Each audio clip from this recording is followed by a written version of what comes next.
Here's a rundown of all the settings in Assassin's Creed Shadows. Accessible from the main menu. Game difficulty. Story mode is for players who want to focus purely on the narrative experience of Assassin's Creed Shadows. This mode will impact combat elements. Enemies will inflict less damage to both Yasuke and Naoe, have less health points, are generally less aggressive in their behavior and their detection through stealth, and will have larger parry dodge windows when engaged in combat. Forgiving mode is a setting to give a more lenient experience that isn't quite as generous as story mode. Enemies are forgiving of mistakes made during combat and while sneaking around. Enemy behavior is also more vulnerable, with NPCs not searching in groups and reinforcements being easier enemies when the alarm is raised. Monitoring your gear to ensure it matches the enemy and quest level is still important, but not a necessity for overcoming challenging areas and foes. Normal is the intended experience for use of the dual protagonists.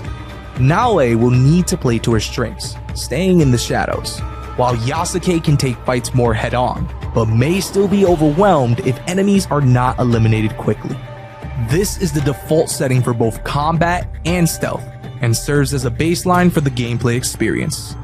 Expert difficulty will provide a higher level in both combat and stealth. Enemies are more aggressive, lethal, and difficult to take down. Additionally, enemies will take quicker notice of you as you try to sneak around, including spotting you on rooftops. Gear choice is vital on Expert, and you will want to ensure your weapons and armor match the level of enemies you are facing, as well as provide bonuses that you utilize effectively. After jumping into Assassin's Creed Shadows, you can freely change the difficulty of both combat and stealth together, or adjust them individually. Other available options will also impact your experience. Guaranteed assassinations will ensure that you are always able to eliminate all but the strongest foes using the Hidden Blade. Where some enemies may be able to take only partial damage on an attempted assassination, enabling this will turn those into instant kills, barring some special story-specific enemies and encounters. You can customize the HUD to your desired level.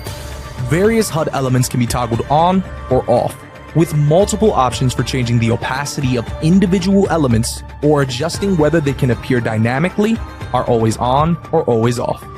There are also various presets available to provide different experiences, or to use as a jumping off point to find your perfect setup. The HUD toggle, when enabled, will allow you to quickly turn off or on your customized HUD in real time during gameplay.